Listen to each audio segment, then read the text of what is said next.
ગુજરાત વિધાનસભાની ચૂંટણીમાં આ વખતે ભાજપ, કોંગ્રેસ અને આમ આદમી પાર્ટીની સાથે અન્ય કેટલાક પક્ષો છે જેને પણ ચૂંટણીના રણમેદાનમાં ઝંપલાવ્યું છે। વાત કરીએ એઆઈએમઆઈએમની, તો એઆઈએમઆઈએમે અમદાવાદની અંદર પોતાની 5 બેઠકો જાહેર કરી છે અને આગામી સમયમાં ઉમેદવારો પણ જાહેર કરશે। એવામાં અમદાવાદની મુલાકાતે આવેલા અસદુદ્દીન ઓવૈસીએ ચૂંટણી પ્રચારનો મુદ્દો જાહેર કર્યો છે। સાથે તેમણે અમદાવાદની આ મુલાકાતની અંદર પ્રધાનમંત્રી નરેન્દ્ર મોદી પર બિલ્કિસ બાનો હત્યા કેસને લઈને આકરા પ્રહાર કર્યા છે। શું કહ્યું છે અસદુદ્દીન ઓવૈસીએ, સાંભળો આ વિડીયોમાં। નમસ્કાર, હું સેજલ સોનછત્રા, આપ જોઈ રહ્યા છો ગુજરાત તક। बिल्किस बानो सिर्फ मुसलमान की बेटी नहीं है। बिल्किस बानो सिर्फ एक महिला नहीं है। बिल्किस बानो एक इंसाफ का लड़ाई का नाम है। जिस महिला को जो 5 महीने की प्रेग्नेंट थी, बड़ी तादाद में मैं नौजवानों को देख रहा हूं, शायद नौजवान तुमको याद नहीं होगा बिल्किस बानो का वाकया। बिल्किस बानो 5 महीने की प्रेग्नेंट थी। बिल्किस बानो के साथ 3 साल की बेटी थी। बिल्किस बानो के साथ उसकी मां थी और दंगाइयों ने बिल्किस बानो को रोककर उसकी इज्जत लूटी, उसका बलात्कार किया। बल्कि जी नहीं भरा तो बिल्किस बानो की मां का भी बलात्कार किया। जब जी नहीं भरा तो बिल्किस बानो के साथ जो महिला थी उनका भी बलात्कार किया। और इन जालिमों का दिल नहीं भरा तो उन्हें बिल्किस बानो के सामने उसकी 3 साल की बेटी के सर को एक पत्थर पर मारकर उसका कत्ल कर दिया।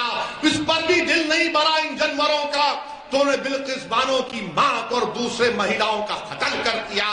बिल्किस बानो रात के अंधेरे में छुप छुप कर आदिवासी भाइयों बहनों के पास गई, उन्होंने उसको कपड़ा किया।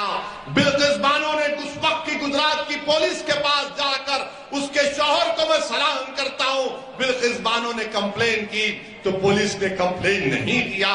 बिल्किस बानो ने कंप्लेन दी तो दवाखाने में जब किसी का बलात्कार होता है तो उसका सही तरीके से इलाज नहीं हुआ। बिल्किस बानो डटी रही, अपनी इज्जत की लड़ाई बिल्किस बानो नहीं लड़ रही थी, बिल्किस बानो इंसाफ की लड़ाई लड़ रही थी। महाराष्ट्र में मुकदमा चला, ट्रायल कोर्ट ने सजा दी, हाई कोर्ट ने सजा को बरकरार रखा तो नरेंद्र मोदी की भाजपा ने, गुजरात की भाजपा की सरकार ने अपनी रिमेशन पॉलिसी के तहत इन जालिमों को, जिन्होंने बिल्किस बानो के साथ इस तरह का बर्ताव किया और जिन्होंने बिल्किस बानो की इज्जत लूटी, कौन थे वो लोग तुम जानते नौजवानों? वो बिल्किस बानो के पड़ोसी थे, जिसको बिल्किस बानो चाचा कहकर पुकारती थी। जिस दिन बिल्किस बानो का रेप हुआ, बलात्कार हुआ, बिल्किस बानो उसकी दुकान से खरीदी हुई चूड़ियां पहनी हुई थी और जिसने बिल्किस बानो को अपनी बेटी समझकर चूड़ियां बेची थी, उसी जालिम कुत्ते ने बिल्किस बानो की इज्जत लूटी और इन कुत्तों को भाजपा की सरकार ने रिहा करवा दिया। बताओ भाजपा की सरकार, आप ऐसे करवा दिया। बताओ भाजपा की सरकार, आप ऐसे कुत्तों को छोड़ते हैं जो महिलाओं का बलात्कार करते हैं। कहां गई आपकी इंसानियत?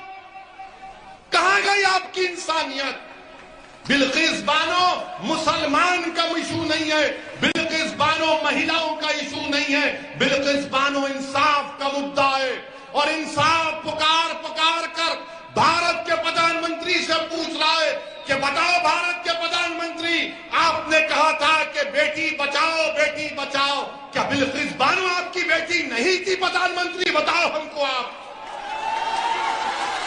क्या बिल्किस बानो आपकी बेटी नहीं थी? भाजपा वालों, क्या बिल्किस बानो से जो बर्ताव किया गया, बताओ क्या जुल्म हुआ बिल्किस बानो पर? आज बिल्किस बानो अपने गांव को जाने से डरती है। बिल्किस बानो अपने गांव को जाने से डरती है। और क्या कांग्रेस ने बिल्किस बानो का नाम लिया? तुमने सुना कांग्रेस के नेताओं की जबान से बिल्किस बानो का नाम? किसी और को झाड़ू वाले ने नाम लिया, बिल्किस बानो का नहीं लेंगे। क्यों नहीं लेंगे? क्योंकि इनको मालूम ये लोग कुछ भी हो जाओ, गुलाम है, हमको वोट डालेंगे। मैं तुमसे अपील कर रहा हूं कि तुम सिवाय अल्लाह के किसी के गुलाम नहीं हो, तुम किसी के गुलाम नहीं हो। मेरे अजीज दोस्तों और बुजुर्गों, ये बिल्किस बानो से ऐसा किया गया। और बताइए, भाजपा की नरेंद्र मोदी की सरकार दिल्ली में उसकी इजाजत दे दी कि हाँ इनको छोड़ दो। और क्यों छोड़ा गया इन जालिमों को? इन जालिमों को क्यों छोड़ा गया? क्योंकि छोड़ने वाले ने कहा कि ये ब्राह्मण थे, संस्कारी थे। किसी एक महिला की बलात्कार करना संस्कारी काम है? एक महिला की 3 साल की बच्ची को उसके सामने कत्ल करना संस्कारी काम है? मेरे अजीज दोस्तों और बुजुर्गों, यही नाइंसाफियों के खिलाफ हम आपसे अपील कर रहे हैं कि आप मजलिस का साथ दीजिए।